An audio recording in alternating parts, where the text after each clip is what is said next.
Hello friends, स्वागत है आपका सीएल साइंस क्लासेज के यूट्यूब चैनल पर। आज मैं आपको जानकारी देने जा रहा हूँ पारी तंत्र के बारे में। पारी तंत्र वाले लेसन में से, पर्यावरण लेसन में से आपके कौन कौन से 10th बोर्ड की परीक्षा में इम्पोर्टेंट क्वेश्चन आने वाले हैं उनके बारे में जानकारी देने जा रहा हूँ। यदि चैनल पर नए हो तो चैनल को लाइक, शेयर और सब्सक्राइब जरूर कीजिएगा। थैंक यू सो मच दोस्तों। लेकिन वीडियो स्टार्ट करते हैं अपन पारी तंत्र के बारे में। पारी तंत्र से संबंधित लेसन के बारे में पहला क्वेश्चन है आपका, उपभोक्ता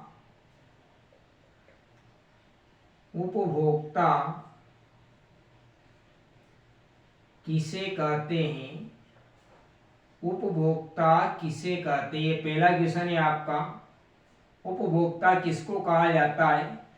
कि जो जीव उत्पादक द्वारा, उत्पादक की परिभाषा बताई थी पहले की वीडियो में आपको। उत्पादक किसको कहा जाता है? कि हरे पेड़ पौधे प्रकाश संश्लेषण की क्रिया के द्वारा अपने भोजन का निर्माण स्वयं करते हैं तो उन्हें क्या कहा जाता है? उत्पादक कहा जाता है।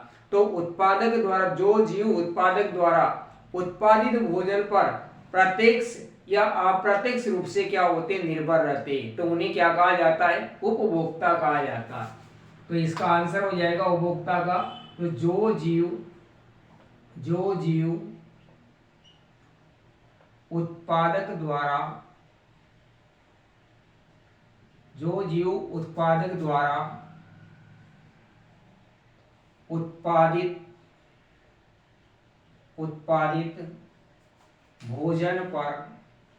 उत्पादित भोजन पर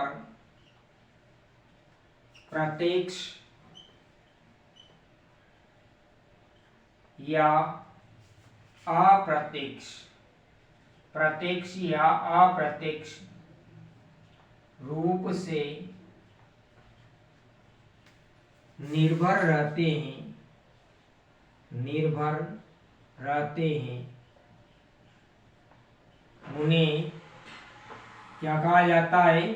उपभोक्ता कहा जाता है। उन्हें उपभोक्ता कहते हैं। ये उपभोक्ता की परिभाषा होगी आपकी कि जो जीव उत्पादक द्वारा उत्पादित भोजन पर प्रत्यक्ष, डायरेक्ट, इनडायरेक्ट रूप से क्या होते हैं, निर्भर रहते हैं तो उनको क्या कहा जाता है? उपभोक्ता कहा जाता है। दूसरा क्वेश्चन है आपका, ओजोन परत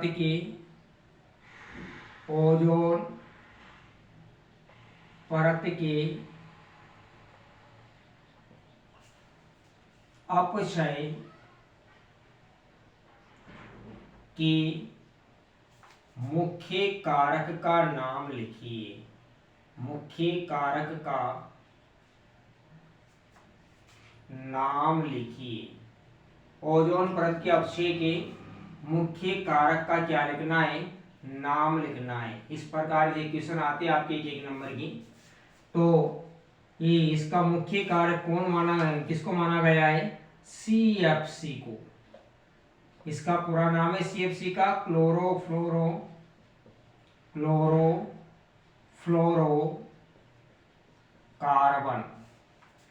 क्लोरोफ्लोरोकार्बन, इसका CFC का पूरा नाम होता है।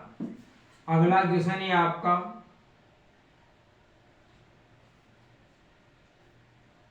प्राकृतिक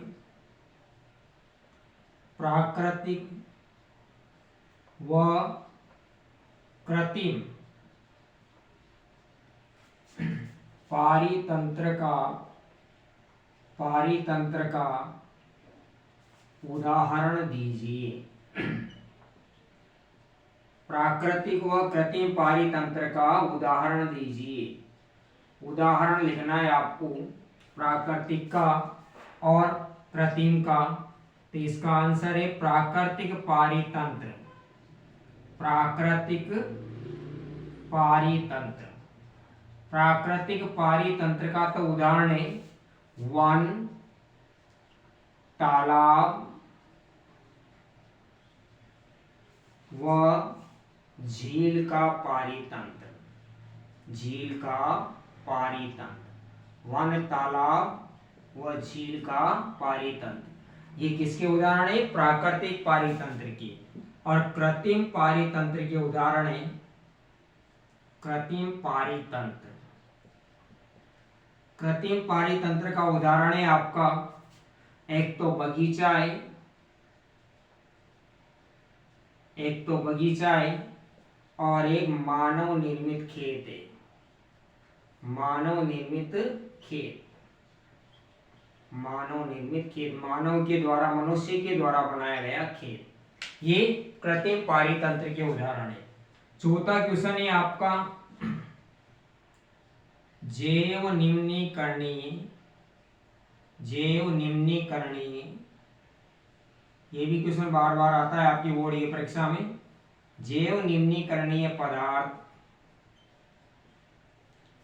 किसे कहते हैं?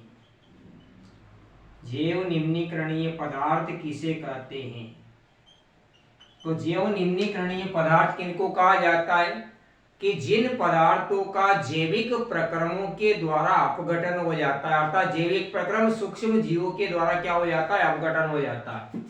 तो आंसर आ जाएगा इसका, जिन पदार्थों का जैविक प्रक्रमों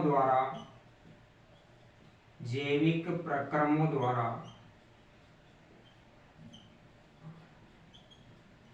अपघटन हो जाता है, उन्हें जैव निम्नीकरणीय पदार्थ कहते हैं। उन्हें जैव निम्नीकरणीय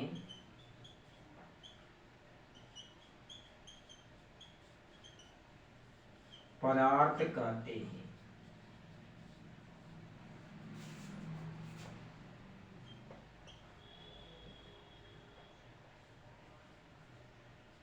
अगला क्वेश्चन है आपका, अजैव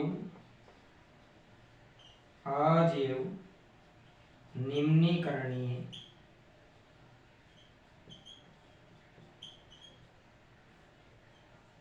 पदार्थ किसे कहते हैं? अजैव निम्नीकरणीय पदार्थ किसे कहते हैं?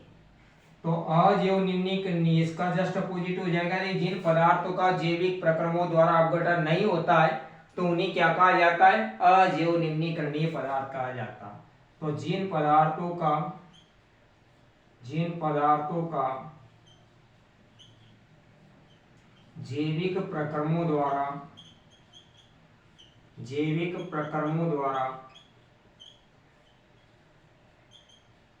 अपघटन नहीं होता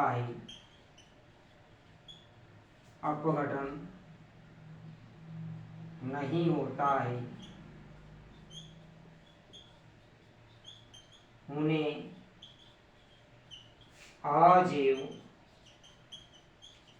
निम्नीकरणीय